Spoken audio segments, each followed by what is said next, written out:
I want to encourage us building Jamaica from the inside out. So if there's more investment in self, then I'm automatically elevated. My level of thinking has advanced. I'm in a better position to hold everybody around me accountable. I'm now holding myself to a higher standard. I am now able to focus, like I see the need to invest more in my family. I see the benefits of living local and developing my community. And I think if we somehow got that formula working, place to place, every little, you know, see, oh, that could have, Jamaica could have just nice. And it sounds like a workable concept.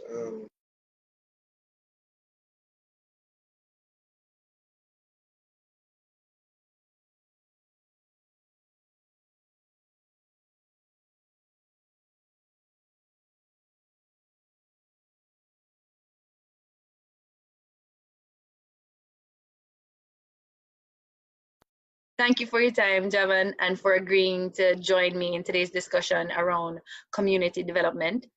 I reached out to you because we are from the same area, the same small town, same bit of country. And I don't want to just be living in my perspective of what our realities are, but I wanted to have a discussion with you based on your own experience, your own journey, and your views and vision for Crofts Hill, Clarendon, and other remote communities like it. Well, thank you for inviting me. It's kind of heartwarming to know that my views count. I'm one of those credible persons, I think, who can speak about issues like this. Exactly. So I'm at your disposal. Well, thank you. I'll make use of it. So first thing I want to ask about is, when last I go country?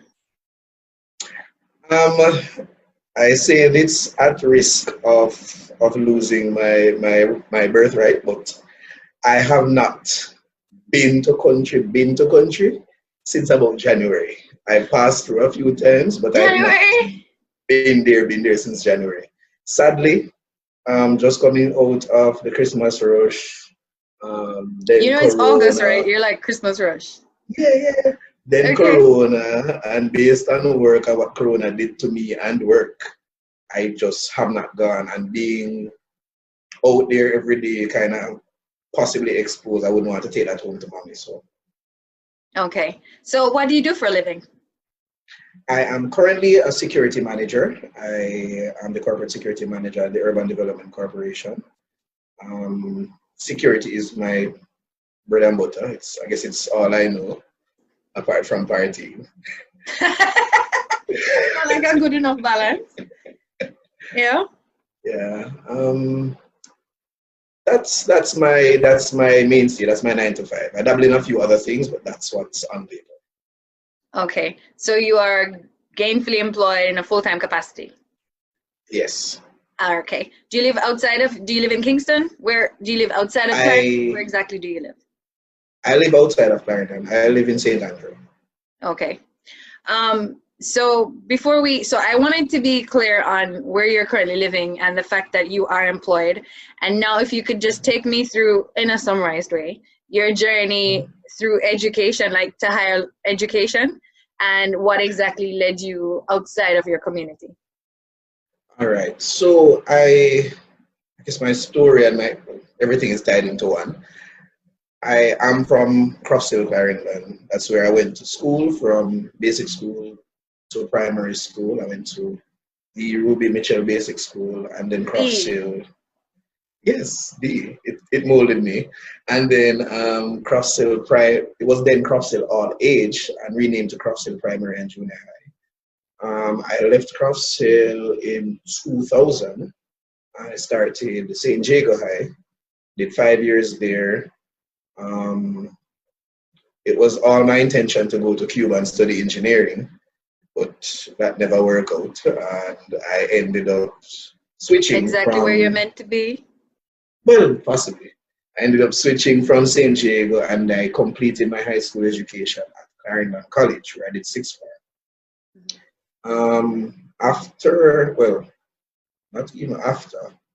While I was in 5th form, I had applied for the Jamaica Defense Force and I had applied for UTEC.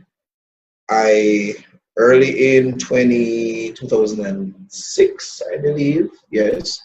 Early in 2006, I was called for a aptitude test at UTech. And then I was also called for an interview at the JDF, like 2 or 3 weeks apart. Did some math in my head. I said, all right, student loan. Couple 100,000 for Well, free. Exactly. So student loan, free. Yeah. I went with free. So upon finishing sixth form, I went straight to JDF, same summer.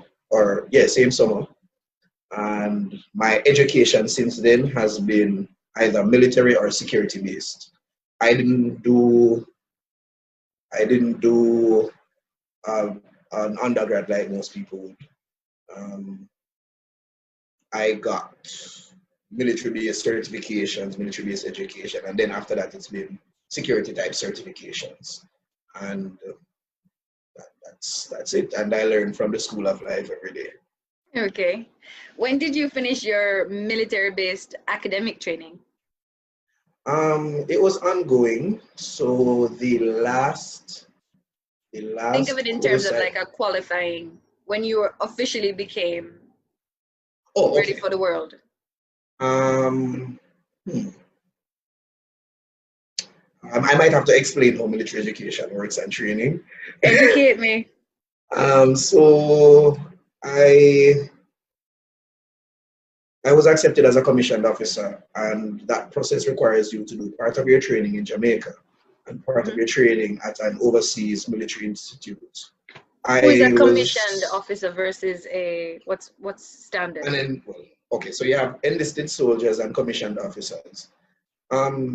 For very simple terms, it would have been management. Commission would have equal to a management rank, okay, gotcha. Management level.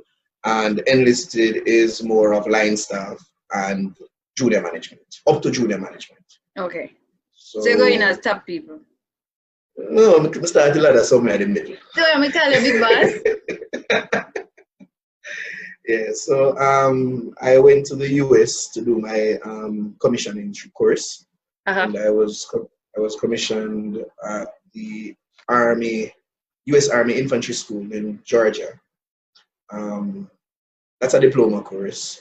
And then since then, I'd been to about 3 other countries: China, Belize, back to the US on military courses.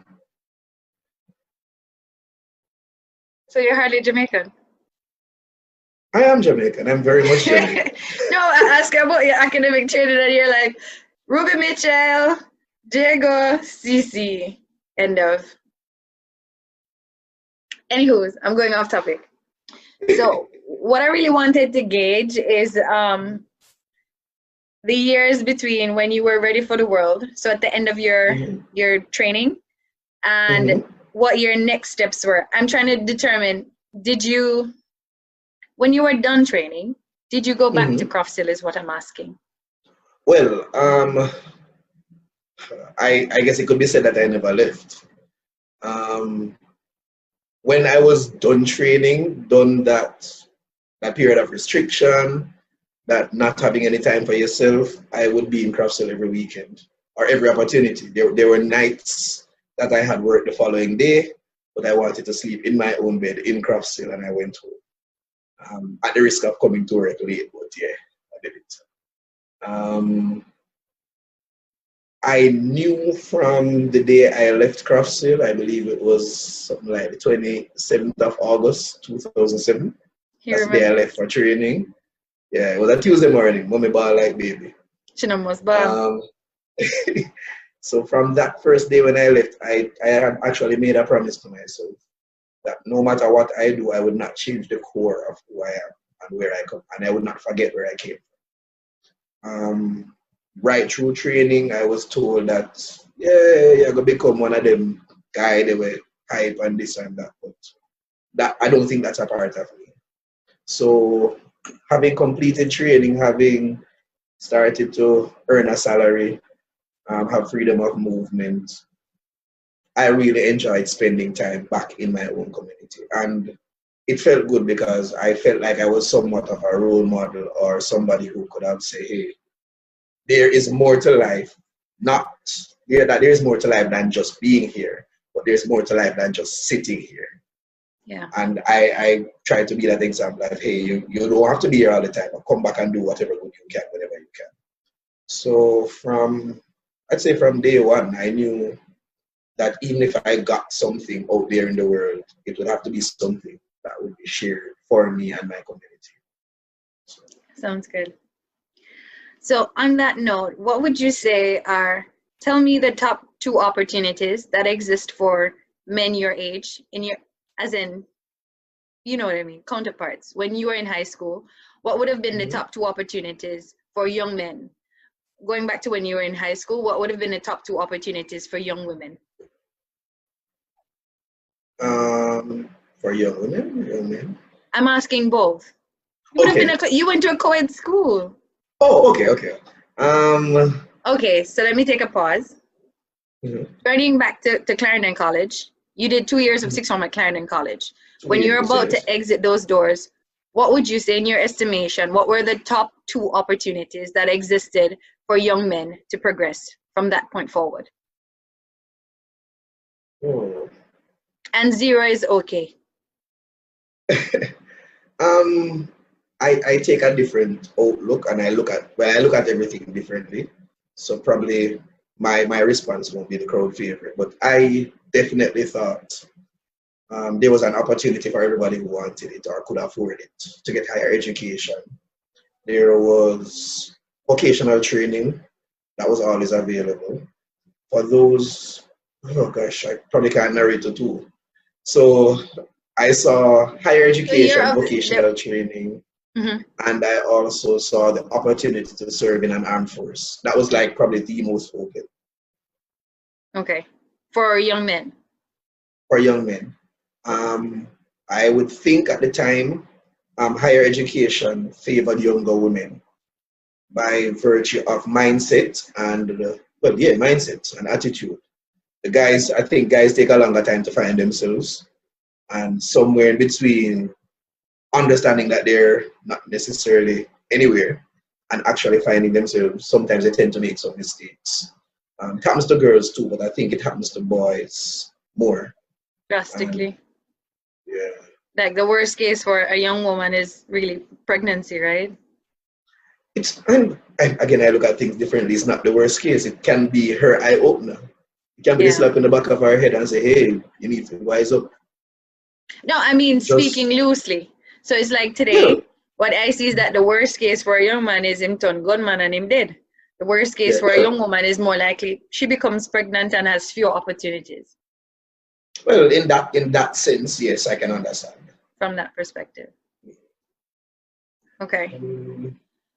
Now go over Buju Banton now. Buju Banton say, who can afford to run will run, but what about those who can't? They'll have to stay. One of the things you said is that for persons who could afford it, higher education would have been a next step. For those who can't afford it, what have you seen to be their most likely, most frequent outcomes?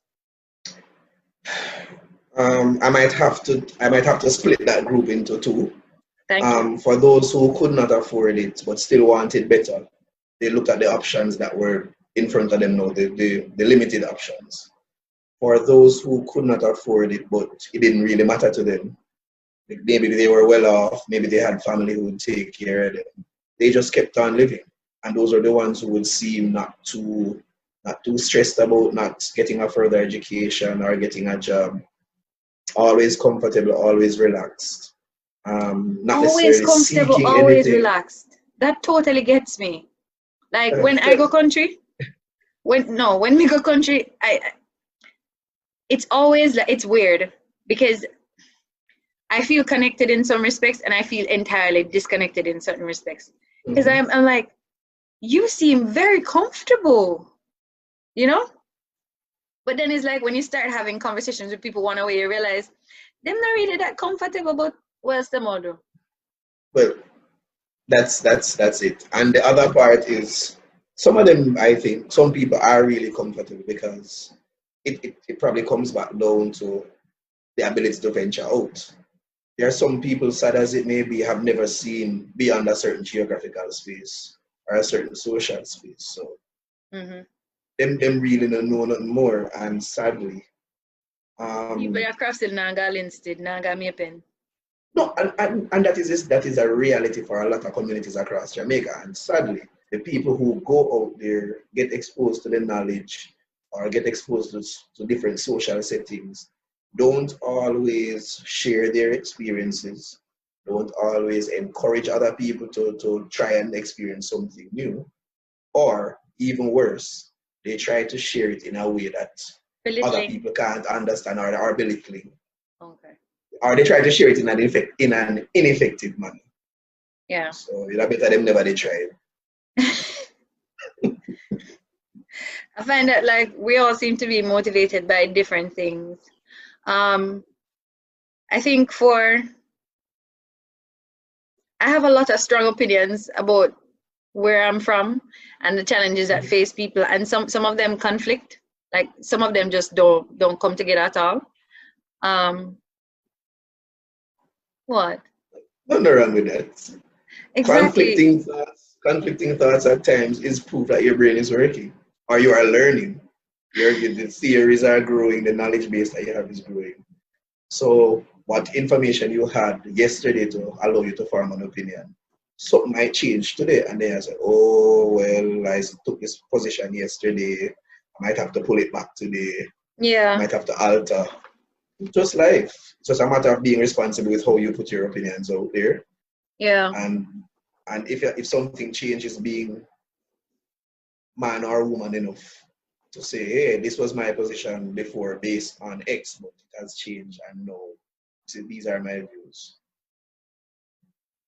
So I'm struggling. I think I'm struggling with my own views, and I'm also struggling with my ability or inability to effect change. It's like I want to come in and make some changes based on what I think is best for people, which doesn't make sense and can be condescending, because people at the core know what's best for them or what they really want to receive. What I want to give is not necessarily what you want to receive.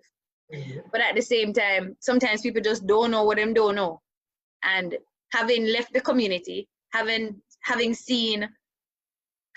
had my eyes open, I'm probably more privy to certain things than they are. And what I find is that I'm struggling to be as effective as I want to be. Sounds like you just have a strong desire, a strong passion, and a strong purpose, and nothing is wrong with that. Not really, nothing is wrong with that. Nothing wrong with it.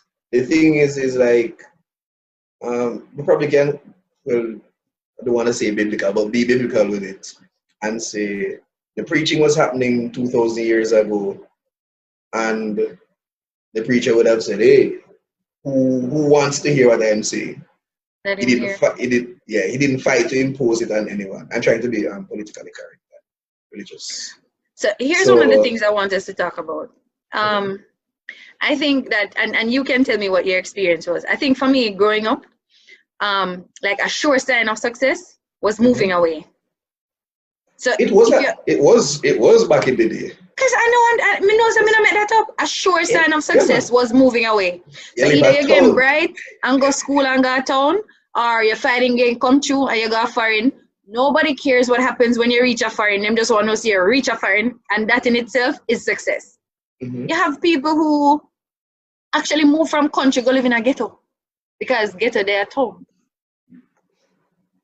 And again, those persons would not come back to anyone else and say, hey, it's rough. Not openly. Yeah. You say ghetto, the people who go overseas and live in somebody's basement. Not that you don't have to start somewhere, but people live a very good life here to go to another one, seemingly because of the status that is ascribed to it or to attach to it. So the good thing is, I really think that type of mindset is changing in the right direction. Tell me about that. You think so?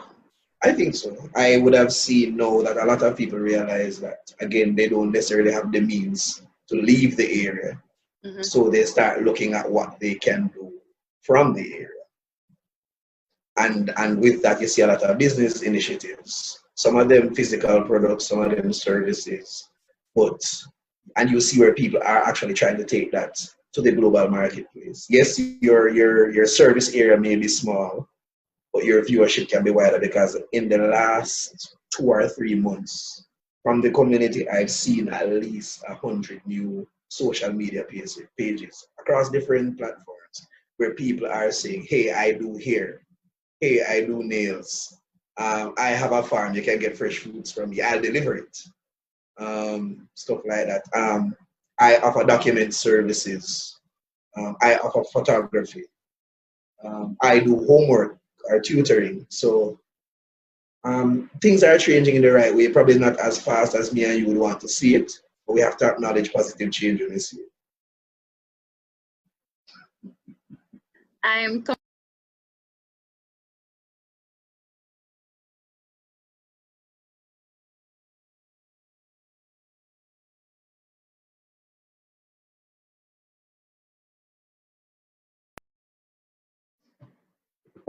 Yeah, we're good to go again.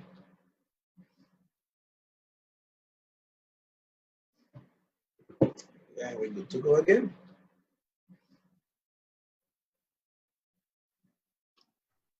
okay.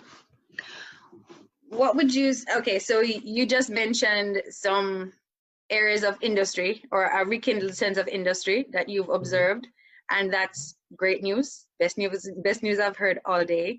Can you kind of give me more context on like the level of uptake on that? Is it that it's people who have always been in the community are kind of resurging, or is it that people who are from the community are returning and starting these ventures?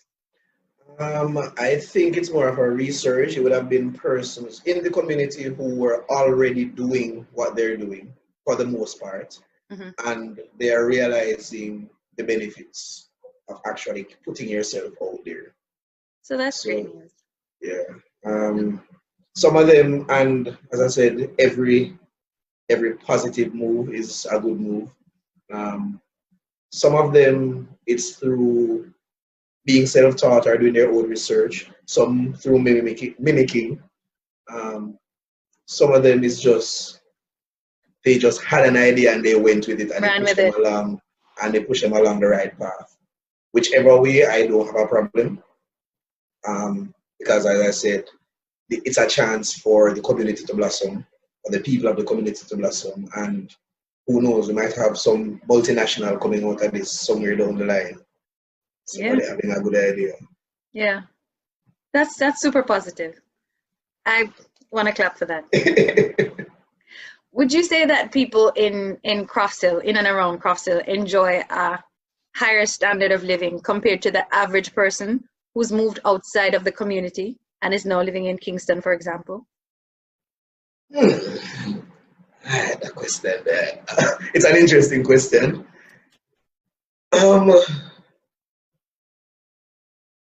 It's either they are or they're just a very comfortable set of people who are content with what life throws them. Yeah. I've never brought a friend or associate to the community without them wanting to stay. Me too. Without them, so it's They've like enjoyed countryman. Enjoy. It says like, yo, we can stay. I say, yeah, you can stay over. Or we can go and come back. Or we don't. When next are we going? We have something that I'm not sure. I've been through all parishes. I've been through very remote communities. I've been through communities that are very developed. And I've never quite seen the type of unity, camaraderie, uniqueness that I see in Crofts Hill and Kellett. It is a place that is just different. And people, and I guess when I started noticing it was when I ventured out. So for example, I would have, so country boy come at home, come live in 2007. did a 2-year training period, and I was actually living now in 2009. So I was out of training, interacting with people. And I noticed that you walk past somebody in the morning, you say good morning. And it's like, I had the hardest time. I still have not adjusted to that. So, like after the 50th good morning for the morning, I said, no, something not right. But then I realized it was probably just an urban rural thing. But then I went to a rural area and I did it, and I said, no, man. And I tried it again with somebody I never spoke to in Crofts Hill one time after, and they answered me and they were quite pleased to. So I'm leaning towards rural people are more friendly. My urban friends might not like that, but I think we are. And I think I can speak of the community I grew up in. I think Crofts Hill is among the most friendly and the most accommodating rural communities in Jamaica. Yeah, they're in Crofts Hill in the Caribbean, in the Jamaica of the Caribbean. It kind of is. Oh my. Kind of is. So you see, one of the things I'm trying to get at is what are some of the reasons that you think, what do you think are the main reasons for people migrating from the community, being as great as it is? As great as it is, it's not perfect, not a utopia. Opportunity, it's just not there, or it's limited. So to get anything higher than high school education, you literally have to go to Chapelton or to Linston at closest. So automatically, once you have certain ambitions, you have to move away. You have to leave. And even if it was a case where you said, okay, I'd probably do online schooling, I don't think yet we have a reliable internet infrastructure there. Yes, it's there, but it's so slow that you probably would be failing your classes. Yeah. So really and truly, if you want to progress, not that you have to leave, but your odds would be better if you left for a time or if you travel back and forth. But again, that could be taxing. So I think really it's exposure and opportunity. So in your opinion, how often is it that someone who moves away sees the other side of the other side of the grass and actually moves back? Not very often. Not very often. And I guess we have to be realistic with it. If you, and again, it goes back to opportunities. It won't necessarily be easy for you to, especially if you're working for somebody, working for a corporation, working for another person, even doing consultancy. It wouldn't necessarily be easy on anyone to travel back and forth every day. Would not make economic sense. And then the other part is, no matter how qualified you are, unless you really take that deep dive and give it your all and say, I'm going to do something in the community and let it work, there are not necessarily a lot of factors pushing you on to say, hey, come back. Come back. So here's what I've realized, and I'm really curious about your opinion on it. I've really realized, going back to you have to move away, one of the sure signs of success is moving away. I think there are many lies that we've been told over the years, and a lot of lies that we've continued to tell ourselves as a result. Okay. So I think one of the first lies we're told is, if you stay in the area, you're kind of worthless. So I grew up with young men who are a bit older than I am. And one of the worst things that they could do is go out, be educated, have a job, and come back and talk to a female who's from the area. Like, you're taking a step back. Like, why would you pick her? I don't believe in that, because that in itself can actually help to move people forward. Okay, but that's something I know to be a fact, right? Like, I'm picturing people while I speak. So growing up, the perception that I was exposed to was more so, you have to move away to make something of yourself. And once you move away and make something of yourself, do not return. You'd only be taking steps back. And I think that has had two very impactful outcomes.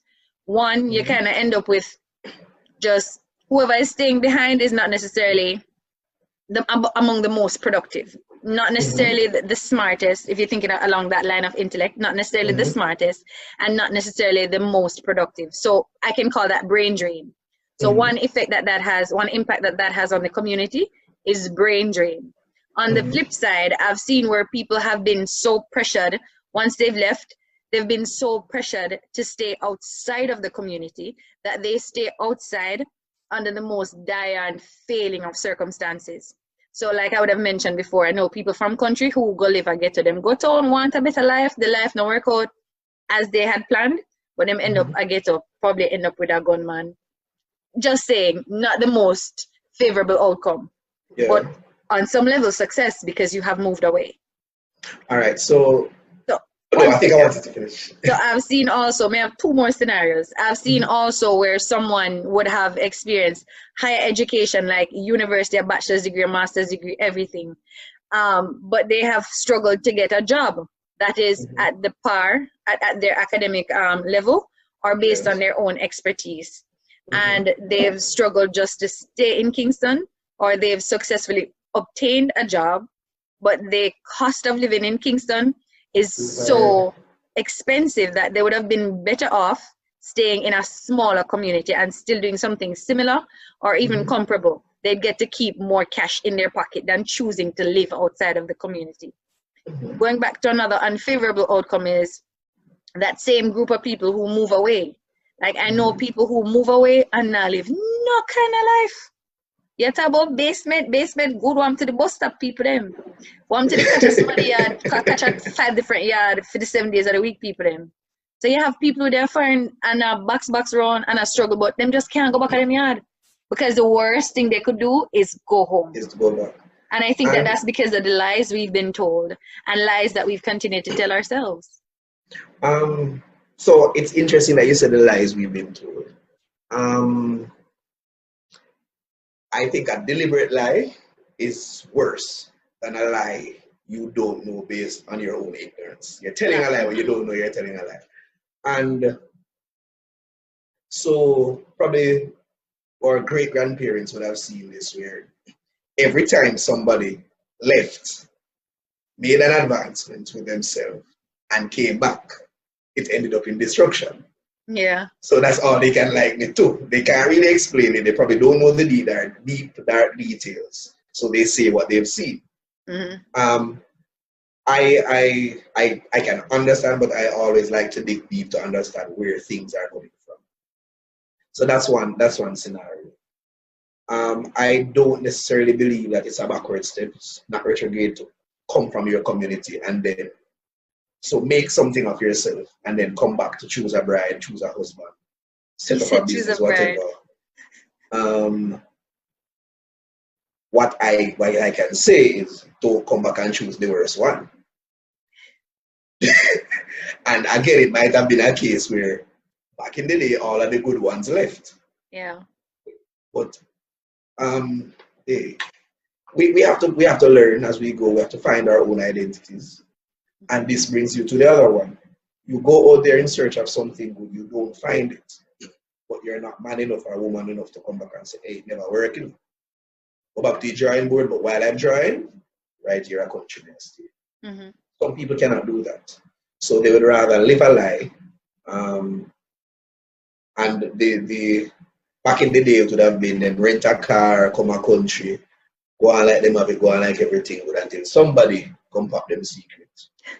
Nowadays, it's on social media every minute, showing the lavish lifestyle they're living, money in the mall, shoes, clothes, whatever.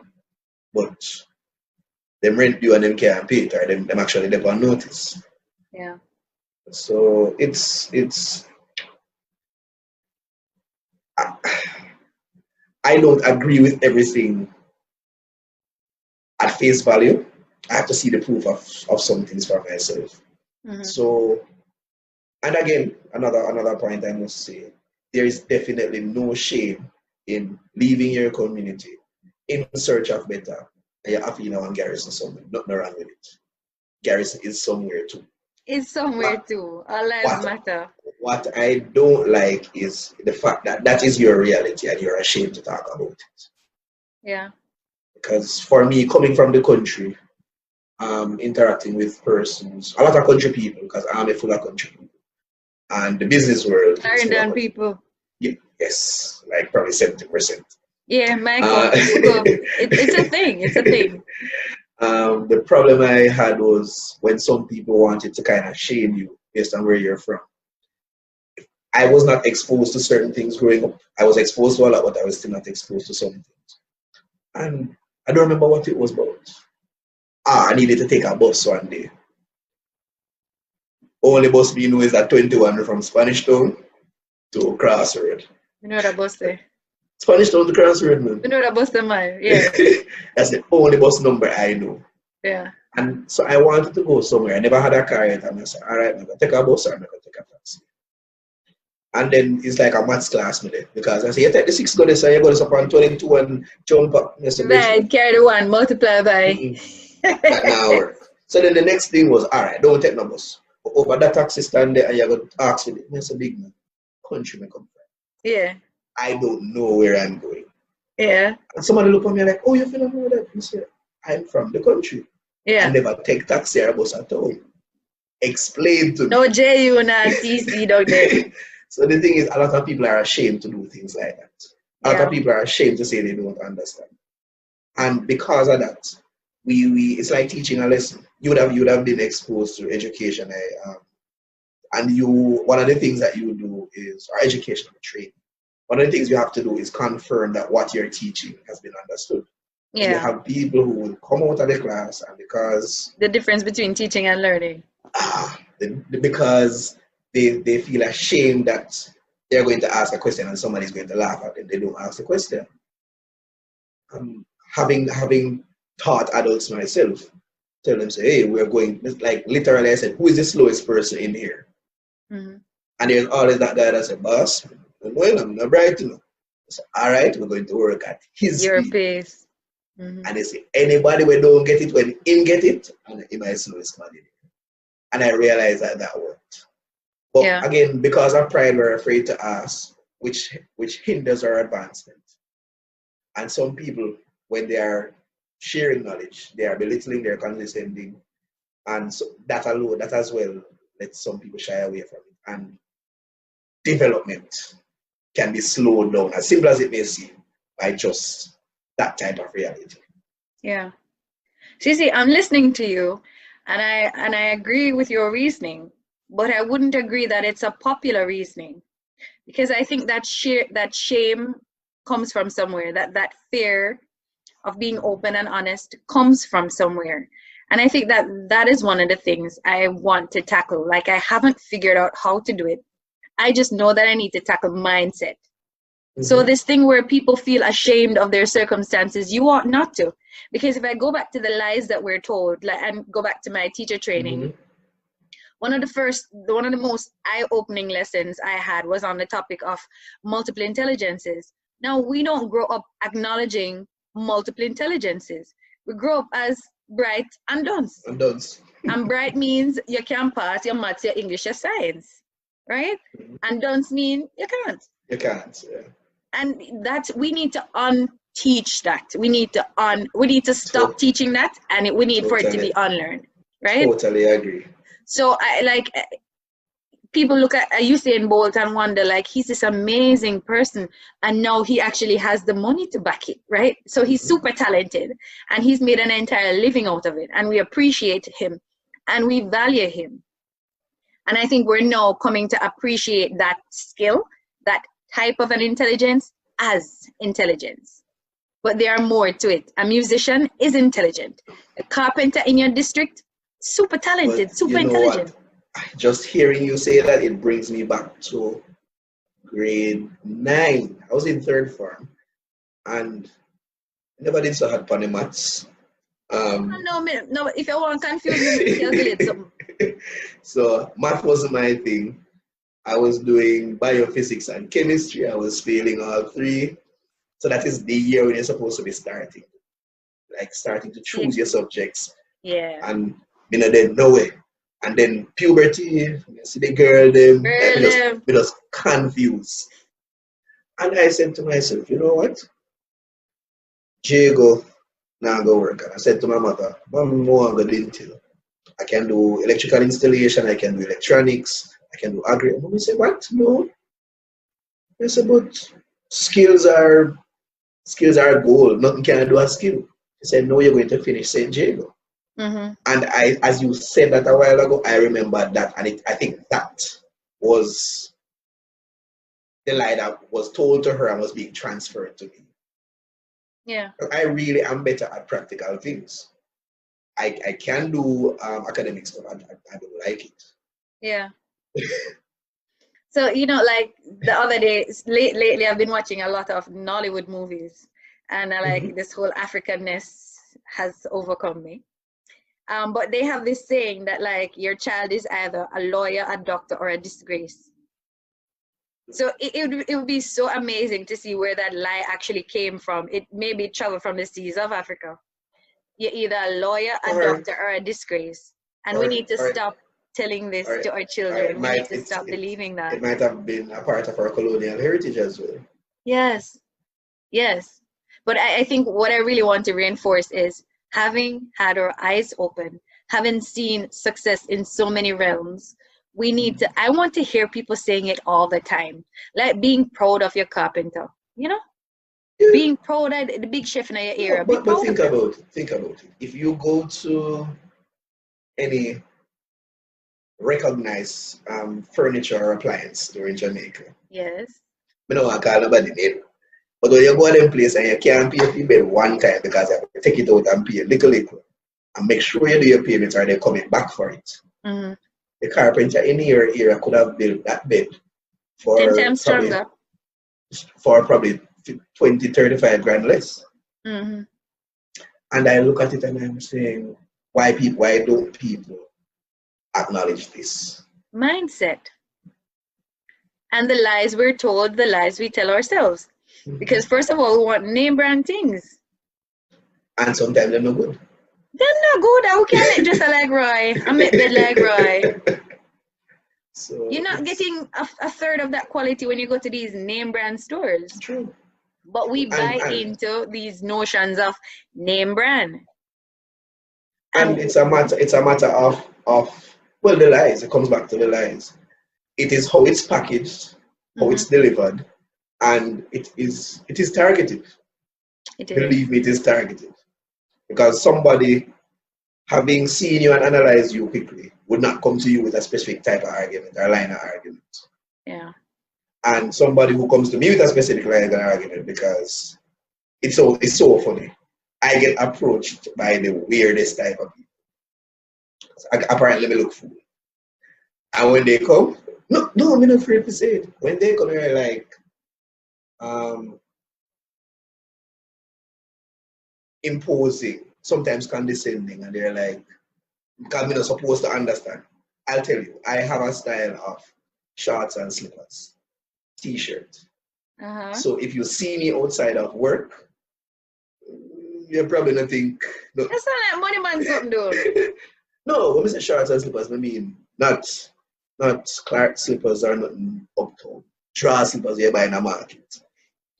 One with the pin on the bottom? Yes, sometimes. And that's my comfort zone. Yeah. But I would have been a good example. I was somewhere one day and a police officer came by. Everyone get up, one out there. So. About 4 or 5 other guys were there. We were having a drink. I didn't get up. So I'm to a black man. I said, no. So why didn't I get up? So you were speaking to me? And I brought them and I said, go up on the wall, get up. I said, officer, I don't think that's the way you should do it. So the rest of the guys were like, that's where I do my youth. Come on the wall. I said, no. And he continued. And then I was like, all right, constable, since that's the way we're going to do it, I'd like to know who is leading your patrol because you're not going to speak to me like that. I would have easily complied, but that's not the way to do it. And you find that his response just changed. So social profiling. And nothing is wrong with it because we are all guilty. But we're all guilty of it. We use it for different reasons. But it's funny because having done it myself, because I'm guilty, as I said, I'm guilty of it. I've been on patrol. And I say, good morning, miss. Different from, hey, girl, go over this. And it's funny because in certain social spheres, you do something like that. The response is better when it's forceful, sadly, and with a little bit of disrespect in it. And sometimes it's not that you want to disrespect, but you know what is effective. You present authority. No, it's how people respond to what you present. So you might be in a particular place. Good because morning, of how they perceive authority. That's true. And because of how they've been socialized. Yeah. You spoke about the unlearning and the relearning. There's really need for it. So I think you might have found the key. I found the key. Might have found the key. I think I've only found more questions. So here's what I've been thinking the other day. So there was a news report some time ago that there are 100 doctors who are jobless, right? Roughly. And I'm thinking, and the minister's response was to, seek opportunities in CARICOM. And I'm thinking, how is it possible that Jamaica, with such limited access to healthcare, limited resources, would not have enough space? I don't know if it's budget or space to accept 100 doctors. And the easiest response is to look elsewhere, where I'm thinking, let's get creative. How much of them 100 doctors they come from country? And here, follow me a little bit. So I say, all right, 100 doctor, maybe 20 I want to come from town. I feel strongly say 80 I want to depend some student no spread across the other 12 parishes, right? If you choose to go back to your country, but work with the health center, and I'm sure it's not as easy as I'm saying it. You work with your local health center. Provide more care so people take less tax. You know, I have to go me pain, you know, I have to go sentence B, you know, I have to go Spanish Town again. Stay with your local health center. Get paid. If them even want to come with a reduced payment scheme where you say it's a lower premium because you're not living in the urban parts. So let's say, and I actually don't know what a doctor's salary is. Let's say a doctor gets paid $250,000 in Kingston. And we're saying if we deploy you to a rural or more remote community, you get 200 or 180. That's actually a better deal than nothing, and it's a better deal when you consider that you can get a house for rent a country for $5,000, $10,000. Listen, I was just about to say, listen, if I could earn my same salary and live my job from country, me gone tomorrow. And that's what I'm realizing, and that's what I want to say to people. I want to say all I know people, not everybody. If people are going what they want, I'm probably a fan of little man already have a youth. Just saying. Everybody now for broke them neck to live at town because your country work out better. You take your CMP, you're a teacher, right? You take a job at Kellett's High, Crofts Hill, Kellett's Primary, whichever school it is, and you earn your CM 100 and much. Because in your country, you probably still can live down, mama. Or you probably add on penny house if you want add on penny house. Or you build a fresh house if you want build a fresh house. And it work out better for you because cost of living cheaper. And again, pay $5,000, $10,000 for rent one house. JPS wicked and be what them be. So your light bill just fixed. But you still get to keep more money in your pocket. You probably don't even spend $50,000 in your mandatory expenses. Probably don't. And it makes sense. It's actually true.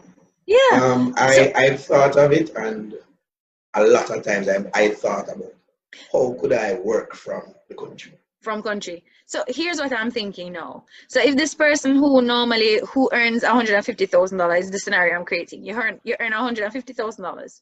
You spend only $50,000 on your mandatory expenses. That's your light, living, groceries. You have $100,000 now for your own personal self. If you're there town, it's the other way around. Your mandatory expenses will probably come to $100,000, right? Yep. So here it is, you're in the community, and you can now save up your for the whole year, a $1.2 million. Yeah. So you save up your money, you either build your house with less debt around it. So you can build your house little, or maybe you don't need to build a house at all. You can start a business. You start that business, you're employing people in the area. You start a business, you're attracting industry, you're probably attracting people from neighboring communities to come your way. Slowly, Crofts Hill is becoming the next small town, as in like a Linstead.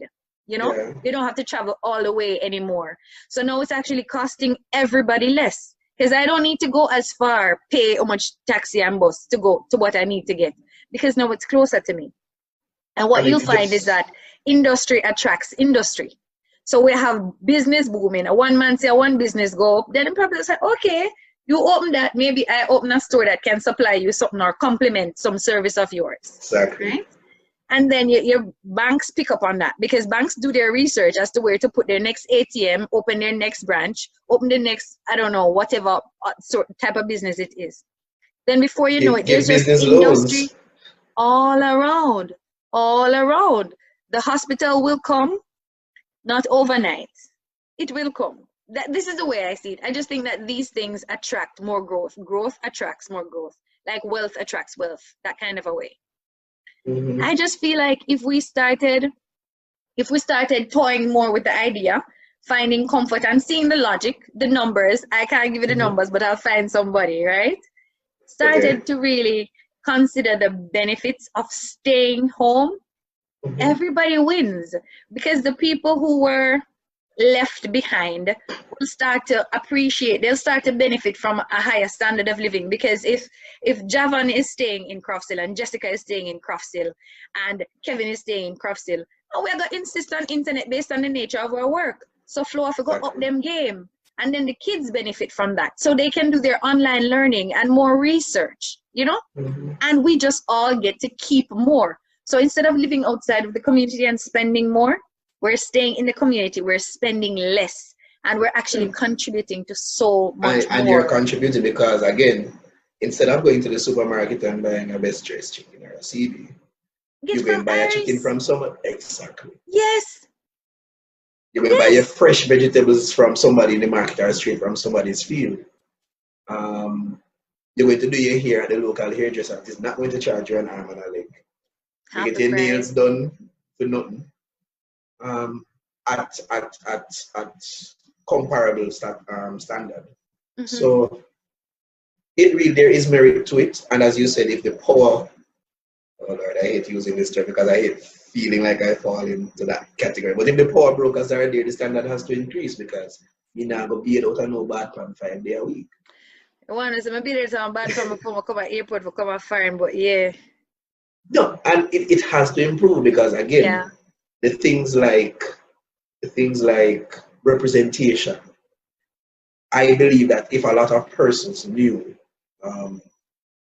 the power they have as the voter, things would change.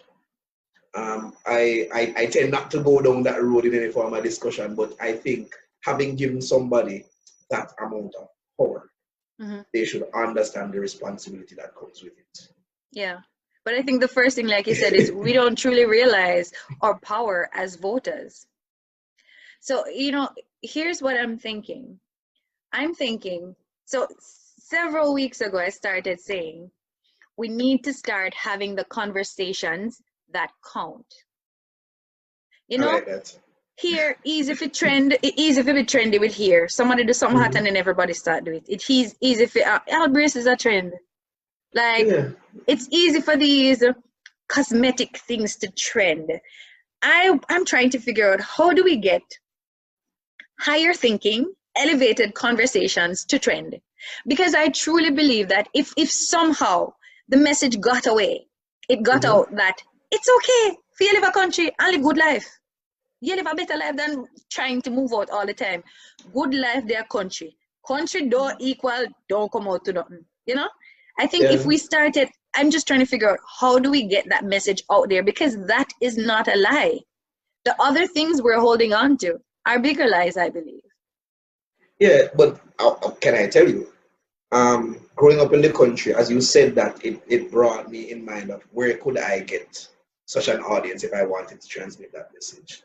And then I realized the only time you see a gathering, church, school, party, politics, and funeral.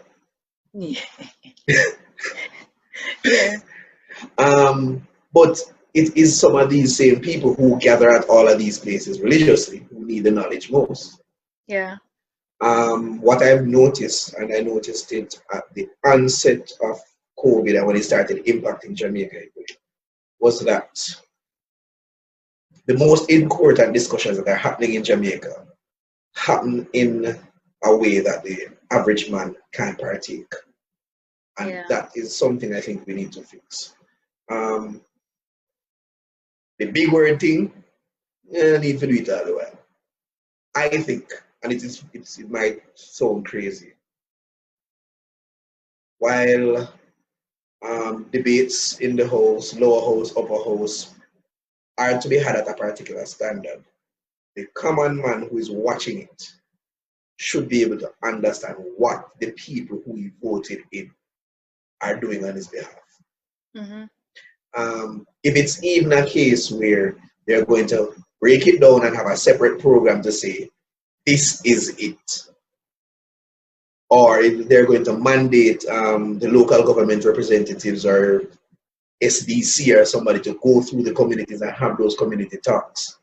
But I think it is utterly unfair for the masses that come out, elect whatever government to run the affairs of the country, to not understand how these affairs are being run. I think it's just sad. Something as serious as the health situation we're going through. The average man would have listened to the press briefing, social distancing, seen the releases, but still don't know what is required of him. So we have to do better to cater to all segments of society. Yes. Yes. So you see me now, I'm so guilty of that big word something there. And I think it's because I have so many sides.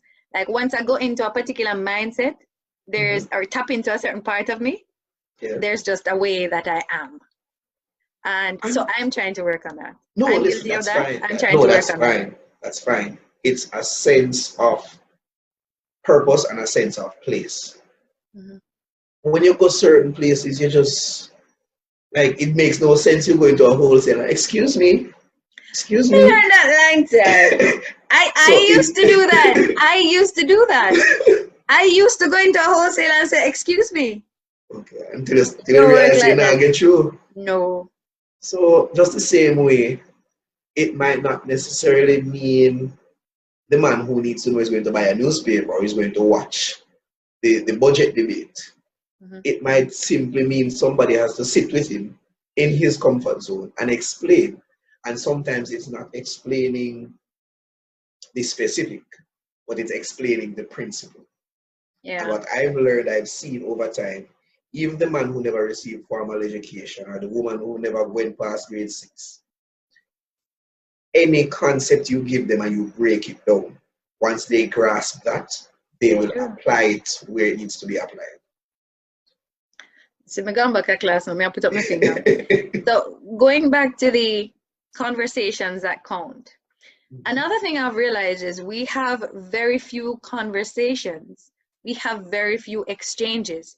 It's really more press releases or people being told. And so, like, okay, I'm a girl, you're a boy, you probably don't know.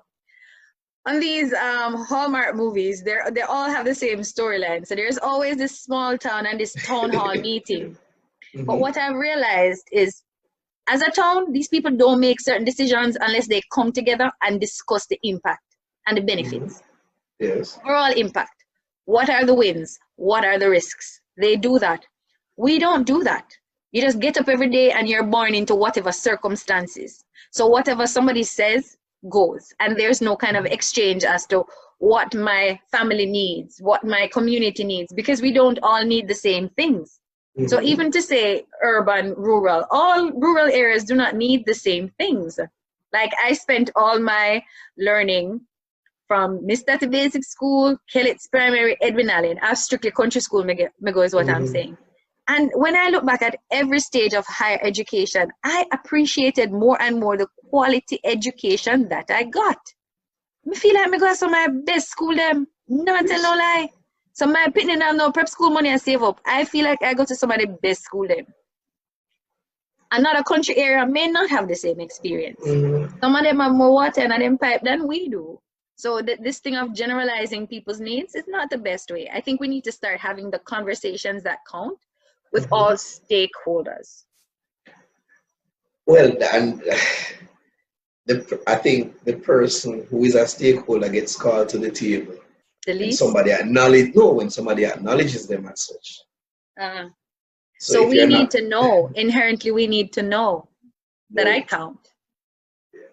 Yeah. So you need to know that you count. You need to know where you should have a say. I guess you need to also acknowledge that despite having a say, you won't always get a say. Yeah. But at least somebody should be willing to listen to you at some point. Yeah. So I think it's not just for the individual, but for the persons who hold office as well. Yeah.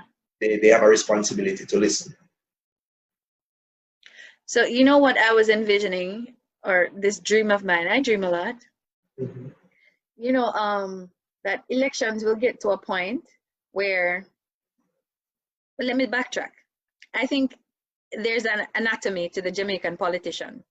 So it's whomever the political party likes. No man, a political party like you either because you're young and bright, you have a little popularity, people like you, or you have your money can pay for your own election. That's what I've observed, right? So you get picked. When you get picked now, you're going to the constituency with other prescribed formula. You get to know all the people them name. Whoever name Mr. So-and-so, no are 6 picking them. And when you see her, you ask for them by name. So them feel like you actually care. Somebody dead in your constituency, you go a funeral. Or you go and dead there, they show your face. You have a football competition or a netball competition. That's it. Maybe 1 and 2 little things happening in between. But I think there's a checklist. And they say, yo, go a funeral, keep football, know the people they name. Well, look at it this way. In every industry, there is that checklist, I guess. Yes. But in this industry, it's unacceptable. This stupid politician would come without a checklist of some sort.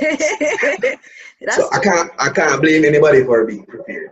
Yeah. So have your checklist, but do more. Do more. Do more.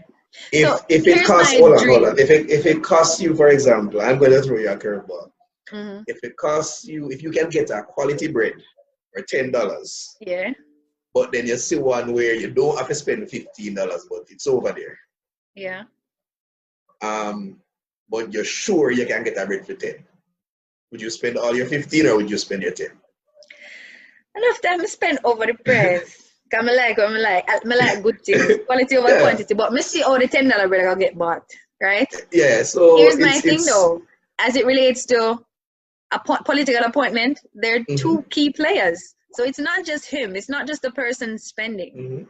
Like the other guy has a big say. Like it's actually a case where I decide whether or not I want to give you my bread. You know? True. So I think this is my vision, my way out there vision. When we get to one place when election, maybe not this one, the other one.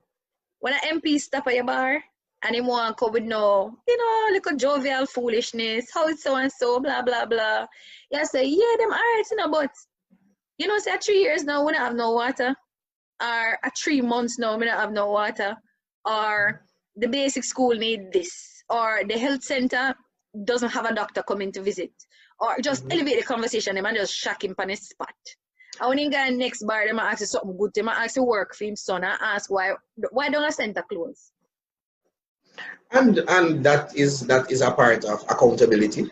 That's a part of your constituents holding you accountable.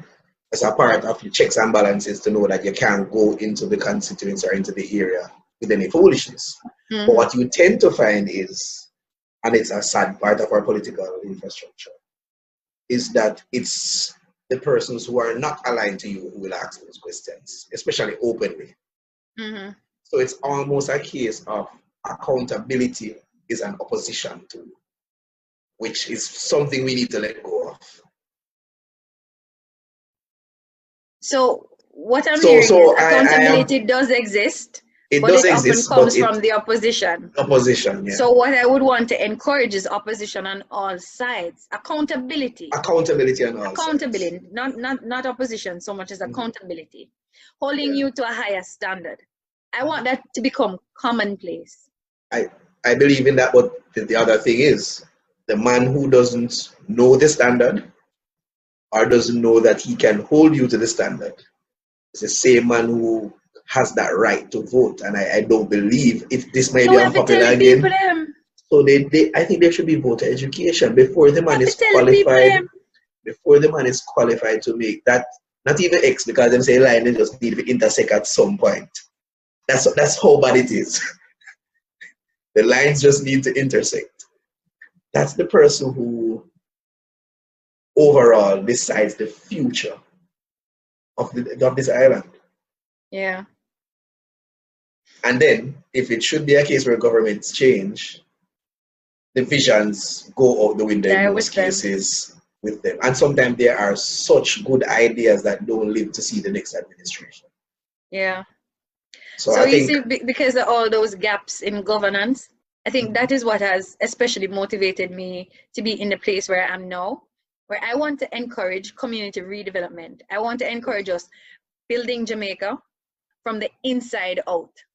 So if there's more investment in self, then I'm automatically elevated. My level of thinking has advanced. I'm in a better position to hold everybody around me accountable. I'm now holding myself to a higher standard. I am now able to focus, like I see the need to invest more in my family. I see the benefits of living local and developing my community. And I think if we somehow got that formula working, place to place, every little, see, oh, that could have Jamaica could have just nice. and it sounds like a workable concept. How do I get that going? It would be excuse me, oh my gosh, it would be literally just either, it depends on how committed and how passionate you are about it. I could easily see you driving on a bus from community to community and just stopping and having these discussions. I know you would attract people. That's not a bad idea. And I've driven community to community before. But again, some people are going to say, all right, what kind of trick we should come with that? Yeah. A politician. And that's the thing, when you see I've had people ask me that. I've had people ask me that just because of my Facebook posts. Like, so when you engage people in a particular way, oh, a politician, oh, a pastor, what are your oh, objectives? a scammer. Yeah. Because I guess you can't of your own free will and of your own higher thinking engage people on a positive topic. Or something that betters them and not me. Again, we're not necessarily used to it as a culture either. You know what? Nobody know what happened to you unless it can benefit them, either if you know your business or if you use it against yourself. So it's part of our culture. But I think I found an argument, and I think it's not an argument or angle so much as it is the bigger truth. And the bigger truth is that we are all in this together. So if I get to a point where I am so successful and I'm so comfortable and people around me are dropping like flies or not really come out to nothing, one day when I pull up to my nice neighborhood and I'm trying to find my gate opener, somebody can be there waiting for me, want to rob me because them to say me rich. So I think we have to make room for everybody to live a good enough life. Because at the end of the day, if there's poverty around you, it has to impact you at some point. Yes. So I think maybe it's a matter of persons acknowledging what they do, because based on what you've just said, and based on the what we've been discussing so far, I think I've actually realized a lot of community development, community redevelopment, community upliftment in initiatives that have been happening, but some of them really just are not put out there, and some of them seem so minimal that somebody would not necessarily accept it as being meaningful. I'm here to make noise for that. So anybody you see all those people you say with them business ideas, let them reach out to me. Let me post and repost and all these things. I think we need success, all types of successes to start trending. But I can give you a very personal example. you know, me and the rest of the team, we do photographs, we do videos, we do events. And one of the things we said was that, well, it came out of two things. One, me and Kevin were not always able to be there personally to do the work. And the next thing was, we had a lot of young guys who were always around us, always working alongside us. We admire them as young men because they remind us of Your so younger much of how self. we were, yeah. How they think, how they talk, how they carry themselves, reminded us of us in our younger days. And it was Kevin who came up with that. It's like, let us train them. Mm-hmm. At the end of the day, they'll have a skill, and we'll have a way to do the business. And out of that, we trained about 6 or 8 photographers. And that's what we need to be broadcasting.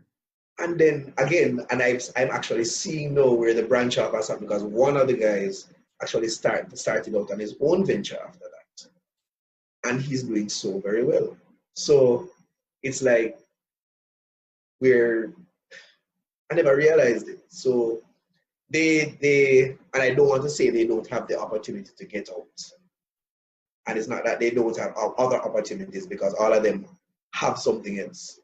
But what we realized was that it was actually a way to keep them from getting entangled in the wrong type of thing, whatever that was. Keep them occupied, keep them focused. Yeah. And they themselves actually started bonding closer, started being role models to other people. And we saw a spin-off effect. It might not be a save the community type of thing, or it might not downplaying the effect. No, I'm not downplaying it.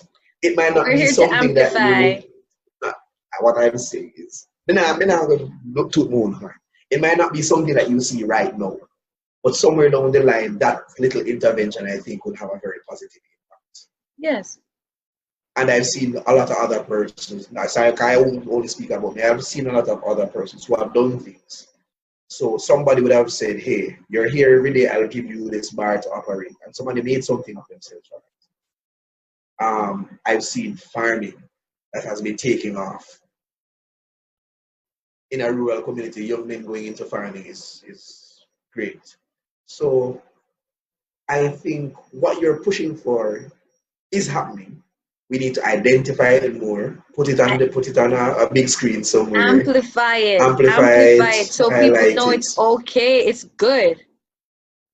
And hopefully we get other people, I don't want to say jumping on the bandwagon, I don't want to say imitating it, but being inspired and improving on what they see. To explore new opportunities, because there are lots of opportunities across the board. It won't be a farm for everybody. It won't be a salon for everybody. It won't be photography for everybody, but there are a lot of opportunities. And I think that's what I want us to start encouraging, celebrating. And if we look at all the opportunities, every opportunity will need support. Yeah. If you're not a part of the generic opportunity itself, you can be a part of the support system. Yeah. You know what I think also helps is when we usher people into their next steps. So you have somebody who starts off learning a particular trade, but then it would be good for you to start teaching them, how do you make this into a business? You know, not just a hobby, not something you do sometimes, but how to formalize this into a proper, solid source of income. We have a cultural block against that. Talk to me about it. That cultural block is actually playing itself out now. So you find that traditionally or historically, anything that can enrich has been kept a secret, or has been kept in a very tight circle. When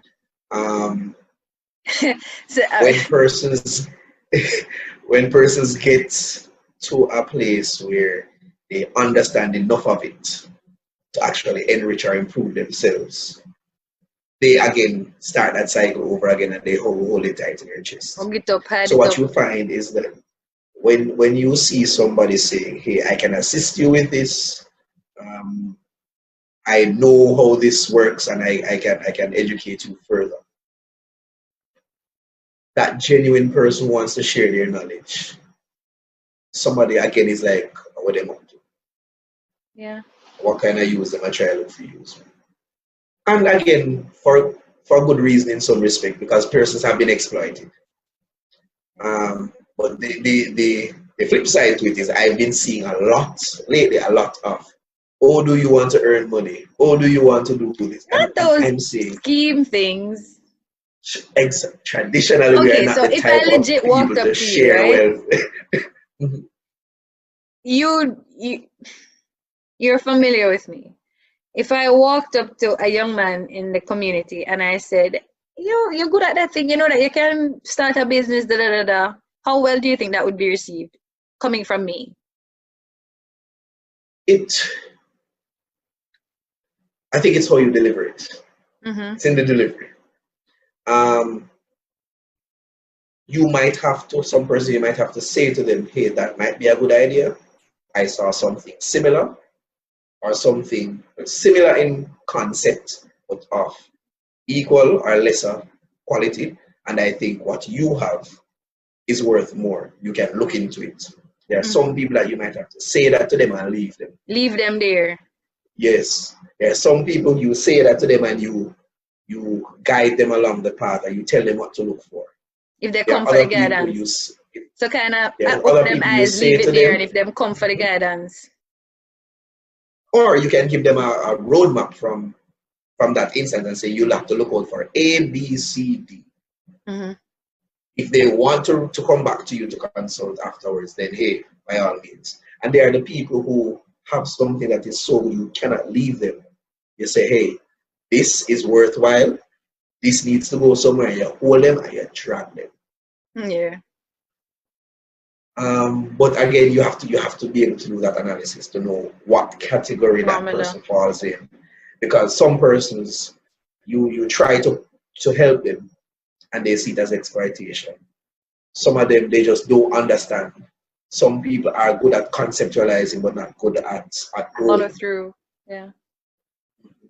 So and to be very honest, it's something I'm very cautious of, because I would have seen persons with great potential. But then when you think of, and I'm not speaking about the community alone, I'm speaking about the wider Jamaica. You think about it and you say, all right, this man probably get robbed of his ideas 20 times already. Yeah. How does he see me any different from everybody else who have exploited it? I have to recondition his mind. I have to prove my trust. And sometimes, really and truly, if you have any sort of association or familiarity with that person, it might do way better you just leave it alone. Yeah. I've lost good friendships over offering good guidance. It's tricky. Or what I thought were good friends, yeah. So, you know, what I think, what I've been trying lately is the high-level enlightenment. So I say, hey, here's an idea, look into that. So that kind of, at least it triggers something in you, you know? And I actually did a video on Monday where I gave some tips. So actual tips, like if you had an interest, actual tips. And through the initiative projects.org, I'll be making a toolkit available. So if people have certain types of interest, it's kind of like being that guide, but as they demand and not me putting it to them. So if you want it, you come and look for it, it's there. Yeah? Yeah.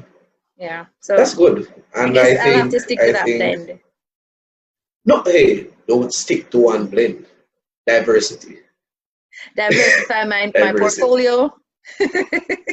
Hey, so like a businessman will say that. But yeah, diversity. I'm sure you will not only be interacting at the community level.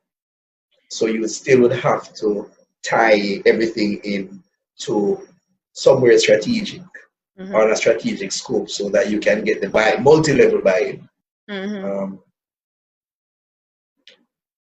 I like that toolbox idea. And the biggest thing is not just making the resource available, but making the right people know that the resource is available. That's the other challenge I'm having. If you post a full meme, 10,000 people follow it up. puppy show of the week. Jamaica push out a puppy show every Mm-hmm. week, and then people they get 10 million share and views on all these things. Some weeks they get 2. But sometimes it's like for these meaningful things, getting people to stop and think is not always the easiest thing to do. And then I have this thing where I'm trying not to get frustrated because it's kind of like maybe it's ego, and my ego would be saying, well, I'm trying to help you, you know, and you're not taking help. But at the same time, you have to allow people to journey at their own pace. Okay, all right. So a good example. There was something buzzing in the media recently, and the entire Jamaica was buzzing with it. And I said to myself, I will not comment publicly on this thing. Mm-hmm. I had a sidebar conversation with somebody, and they were expressing their views. They said, chances are this thing is in the spotlight because it has reason to, and the person who put it there is going to be embarrassed. A few days later, all the details of all this thing came out, and the person I had the conversation with, I went back, and I guess I'm going to give away what it is. All the details. It was a book that had no pictures, a 60-page book that had no pictures. So all of the persons on the bandwagon jump off. It was a ruling about the Kensington primary thing. Okay. Everybody who was jumping and gallivanting and going on the most way, when they had the document that would have said, these are the facts. Mm-hmm. This is why we took a particular decision. Automatically that dead because nobody now read it. So the information is out there. You don't have to ask nobody after that. You might have to ask for an interpretation. But the fact that it was 60 pages, some person said they not read it. And also, when Corona was a thing of concern, I'm sorry I said that. No, but it's not so much a thing of concern right now. On point. When it was a thing of concern, persons would have a data plan on their phone, posting and liking away, but they would WhatsApp you to ask you what's the latest with Corona. I mean, I say, see the same data where you text send me the foolishness then, you can just Google. Just go if you don't know where to find it, Google it. Yeah. You will find it. That's good. But it might be a matter of interest. And persons are interested in things that are sensationalized. Or they're interested in things that everybody else seems to be interested in. That's the other thing I realized. People only want to align with whatever opinion is popular. So I'm guessing in order to make something a popular opinion, we might have to find, well, controversy is probably a controversial way to get positive thinking out there. Oh. I don't know how you do that. Maybe I'll Google it. But it might be a design, by design, a way that keeps positive thinking positive. It probably filters out those people who do not need to be in the conversation, who might take away more from it than they had. When I say take away, I mean lessen the value. Mm-hmm. So it's probably a sad reality. But I think the key is in that diversity. Make it available. Finding different ways. Yeah, make it available. Making people know it's there. So, and for an initiative like that, I am willing to make myself available. I am willing to have those discussions that count when they need to be had. I am willing to be a resource in your toolbox. You will be, no worry about it. So, you have a great vision. I really hope nothing happens to let you give up on it. So whenever you're having that tough day, whenever you're dealing with that person, make you just want to pull out your hair, I hope that fire deep down inside of you remains lit and keeps you going, because I identify with it because I've tried to push things like this before, but I've tried to do it from behind the scenes. I'm not a spotlight person. Mm-hmm. Somehow I find myself in the spotlight all the time, but I don't like it. I like to work from behind the shadows. And I've gotten a lot done from behind there. Yeah. So to know that somebody else shares these type of views and wants betterment overall for people, it's really heartwarming. It's really relaxing. So here the other thing I realize, enough are we? Enough are we? And that's what I mean. So I've spoken to people who are like, well, you know, I've been doing this and I've been doing that, but I don't broadcast or I don't publicize. But maybe when you check them Facebook page, I did post it, you know. So I'm like, well, technically I did broadcast. Technically you did. You probably didn't have a wide audience. But the bigger thing that I'm trying to say is maybe that's what we should be doing. You know, we make time to celebrate dancehall culture, to celebrate all that scamming get celebrated. I think we need to start celebrating self-reliance, different types of industry, being there for each other, showing up for each other, even when there's nothing in it for you. I think we need to start putting that out there. That's the hallmark of a decent human being. We need to put that out and there. there are a lot of decent human beings out there. So it's gonna be a good thing. Yes. I want to see this snowballing and growing, and I hope so. That's the dream I have. I hope so. And the dream I have is not a led by Jessica dream. It's a partnership dream. So I think whatever I want to do must be rooted in collaboration. You just said it a while ago. We're all out here trying to be Superman and Wonder Woman by ourselves. When probably we should have been collaborating. So yes. Teamwork make the dream work. So. Yep. So again, go back to my list of questions, which I knew was going to help me because I want to talk about too many things. No what are the top? I always give a number, but what are the main things you think would attract a former resident to return? Let me start again. What are some of the things that you think would attract someone who's from the community, who has left, gained higher education? What do you think would attract them to come back and build there, live here, build here, raise your family here? So we are at Vision 2030. Sustainability. Sustainability. I think it's all rooted in sustainability. Unless that particular person had something deep-rooted that scarred them about their past or their community, if they're able to sustain the lifestyle they want, they should have no qualms. Would you say that there are gaps in infrastructure? Yes. Yeah. What are the primary gaps in infrastructure? Oh, wow.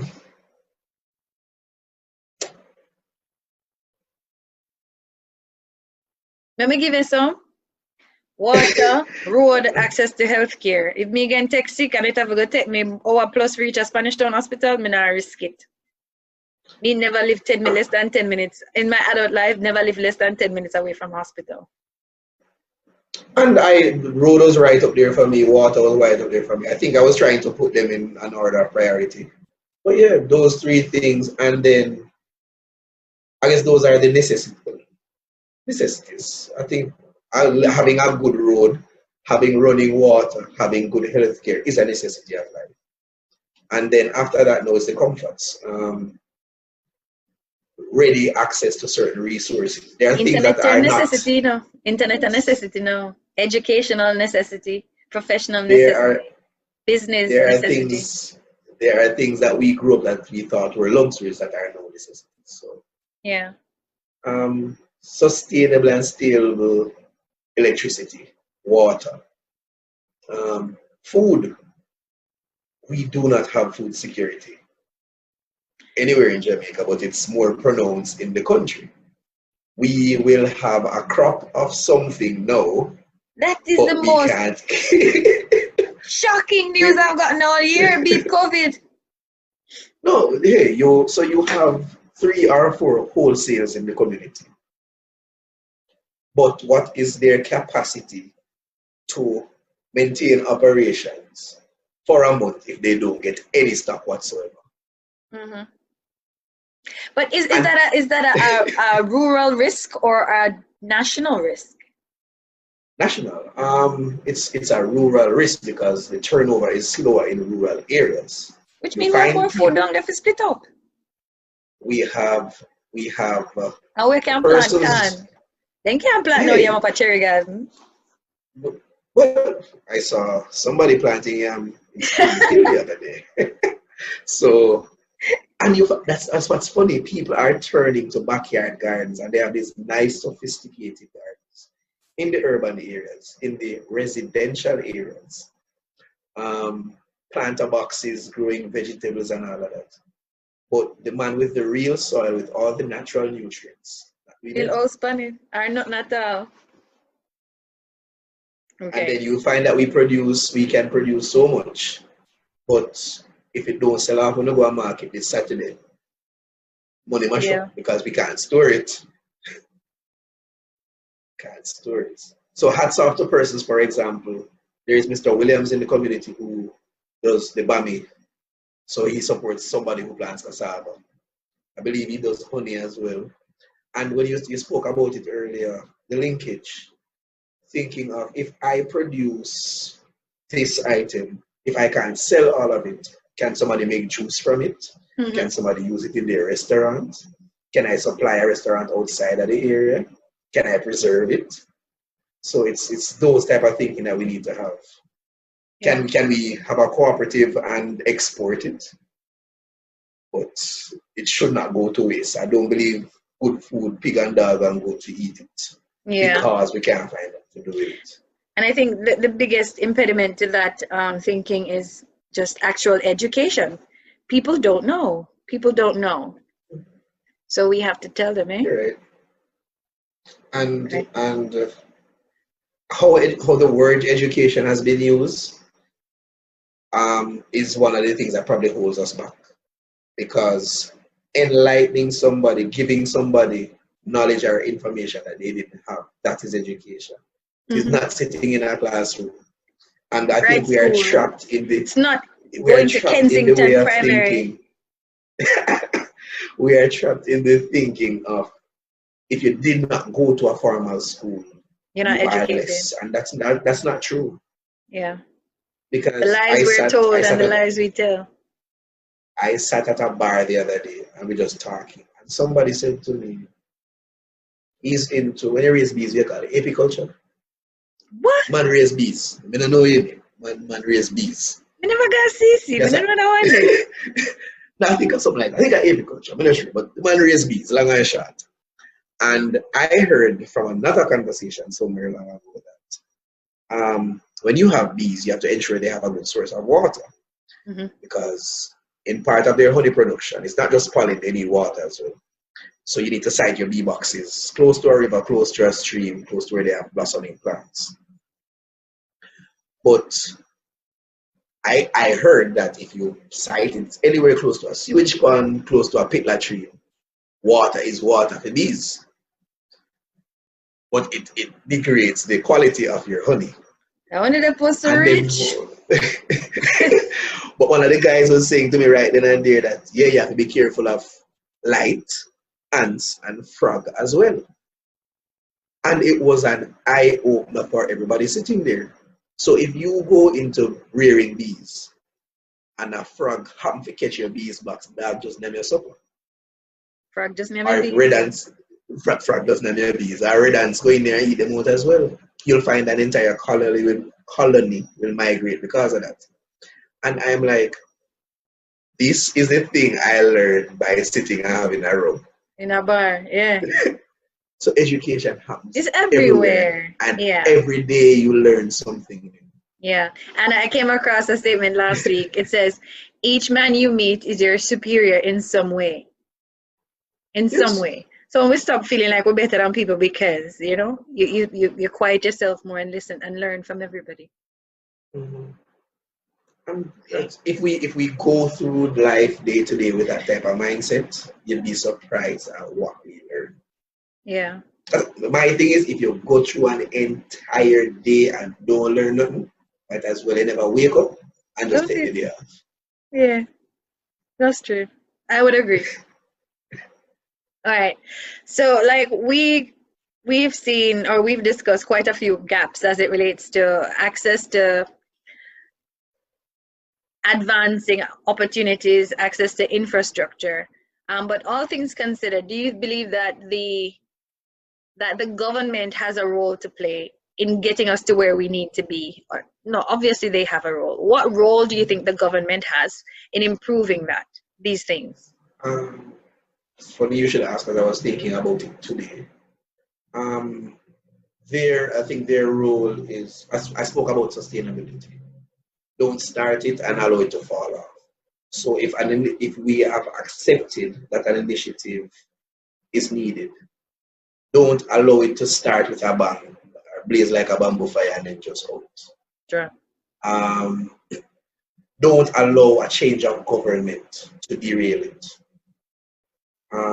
See it through, Equate like to a really shift see in it through. strategy. Yeah. So if we realize that some things are needed for the long-term betterment, once it has begun, whoever comes after, no matter what else you add to it, should see it through to the end.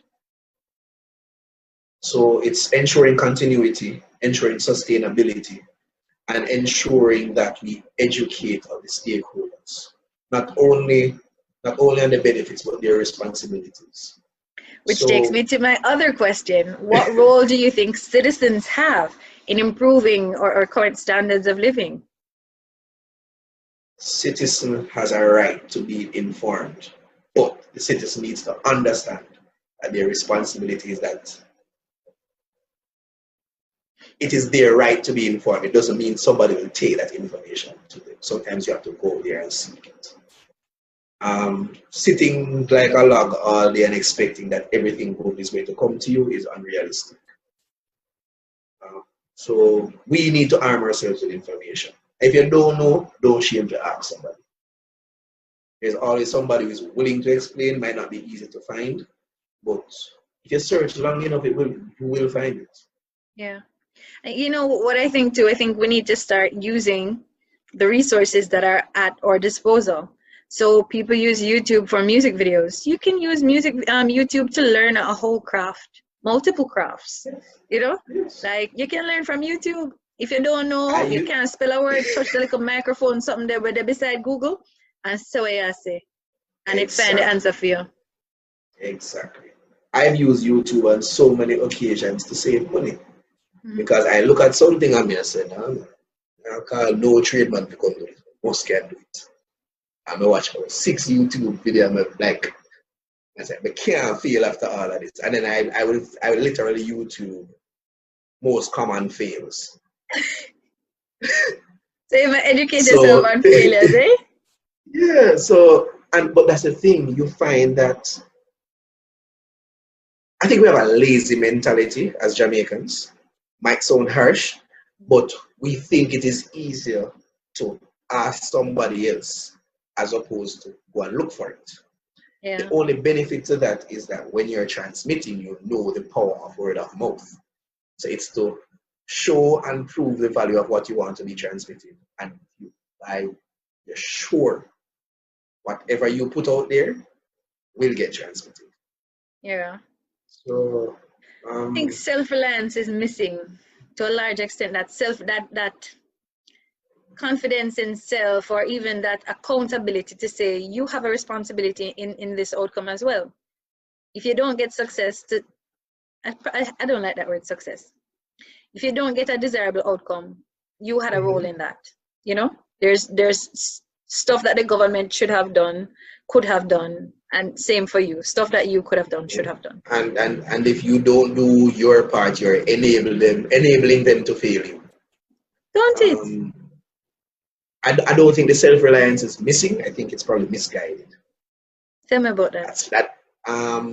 So we know, and it's our culture again.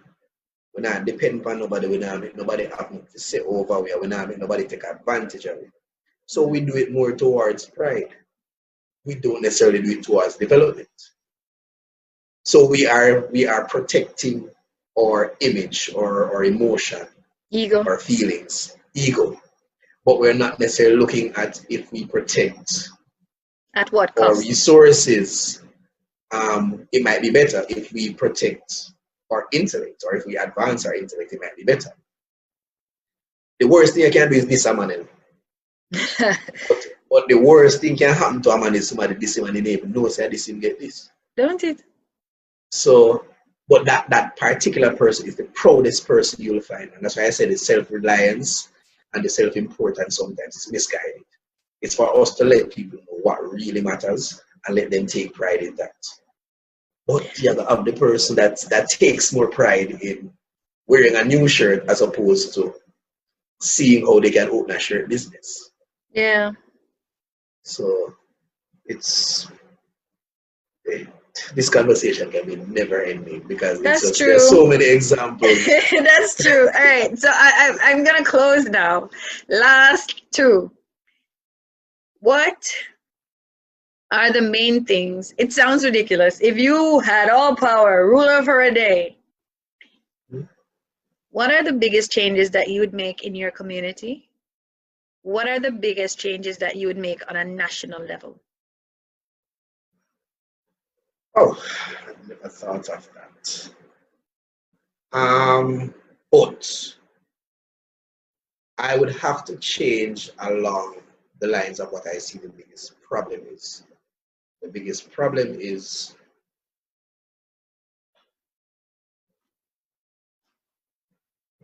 there's a capacity problem, I think, to identify, analyze, and accept what our issues are. I don't think the common man has that capacity. And it might sound like I'm speaking down when I say the common man, but the average man or the majority doesn't have that capacity. And again, it's because we probably the language in which it's presented. We probably taught them ABC 1, 2, 3. If they get 100, you're bright. If they get 30, you're dunce. And as a result, we teach in a way that I don't think is necessarily productive. We teach people, we don't teach them to learn, we teach them to pass.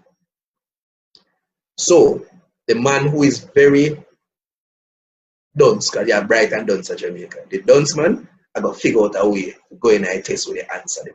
Then I'll come out and pass. Never heard that. No, listen, I've been through that on multiple occasions, from high school to working world. The man that is the slowest man will come up with the most ingenious method of having a cheat sheet in an exam. It's true. I think I've observed that. Or that same man or woman will memorize the book word for word, verbatim. He'll put it back down on that exam paper, or he'll be able to go to an interview, repeat everything that he needs to say to pass the interview. But give him a piece of work to do afterwards. Can't do it. Because he doesn't know it. He remembered it to recite it, or remembered it when it was useful. So my biggest thing on a community and a national level would have been critical thinking. Teaching that, because we do it day to day, but we don't know that we do it. And it's critical thinking and applying critical thinking.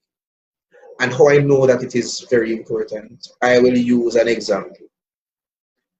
We have persons with mental defects in our community, but you realize that it doesn't remove their ability to learn. And the closest one to me was Jasper. I don't know if you know Jasper. There's this, and for the benefit of the viewers, there's this guy in the community, Jasper. He was slow, but he was willing. And one day, I realized we were counting off, and Jasper was just annoying. So Jasper, go over there, go count some of the crates. And when Jasper was counting, he got to 11. And I said, well, never went to school a day in his life. And then I hear 12, 13, and everybody stopped what they're doing, and they were looking at him. And he reached as far as 17. And I realized that he was always in the party scene, so he knows liquor. He can identify liquor by the bottle, but he cannot read it. He can count by virtue of the fact that we tell you need to count how many bottles are in the crate. And a person like that, if you show them any branded liquor bottle, time and time again, and say, this is the word, one day he will be able to identify that word. So everybody is trainable, and we need to tap into that training at the community and the national level, so we can think better, we can hold people accountable, we can act better. And I think ultimately that will be the turnaround at our society, or the turnaround for our society. Did it with you. Critical thinking is it's just too lacking, and it impacts everything. We see it impacting everything day after day. Yeah. So who needs 3 or 6 when you can just get 1? Just one change we need. Critical thinking. Yeah. I'm with you on that. I don't know. Like, I'm going back to the how. I don't think I know the how, but I hear you saying that it is possible. Like, it's possible. Listen, if every, and I'm going to give you another great example. 36 numbers in the cash pot game. Every number has a major, at least 2 or 3 major meanings and more minor meanings. And the person who is not literate, not necessarily numerate, will know all of those and know how to rationalize why this number will be played next. It's some sort of logic. when you play fire, so what I go play after that? And it shows that the person can think. Thinking. But it's application. It's application. Yeah. One of the hardest things for persons who ever try to smoke is to roll a spliff. It's an art. It's a skill. But you will find that the man that can do nothing else sometimes can do it and do it perfectly. So it's just how the thinking and the creativity is channeled. Yeah. I see that. Come, give me some closing words. Closing words? Yes.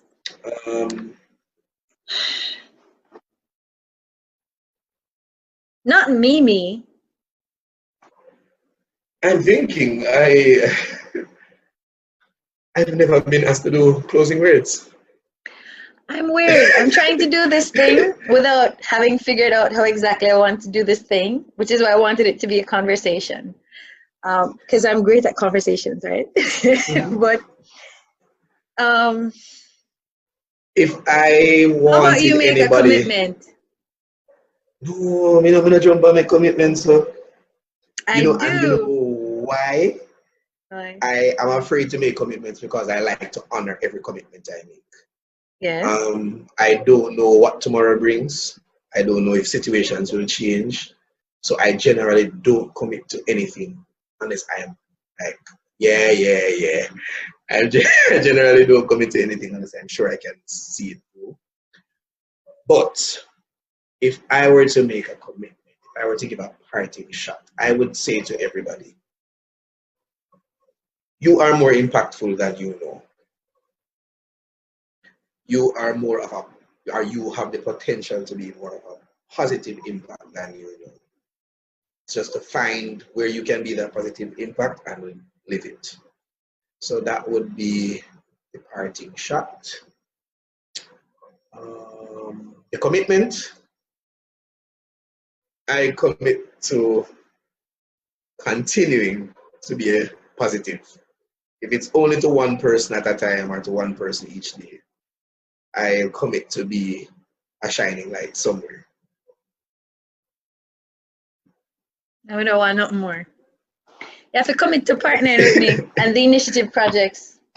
No, I think I said that already. Okay, so let me explicitly say, I am a resource in the initiative projects toolbox. No, my message. I commit to the good work that I see the initiative project doing. I commit to your vision. As long as I'm not getting the curveballs, I do have some amount of restrictions, but hey, everybody does. But I commit to the positive change that you're looking to bring about. I want to be a part of it. And I want to do it alongside you. Great. Great. Good. All right. I'm going to end this recording thing, but I want to, you see the one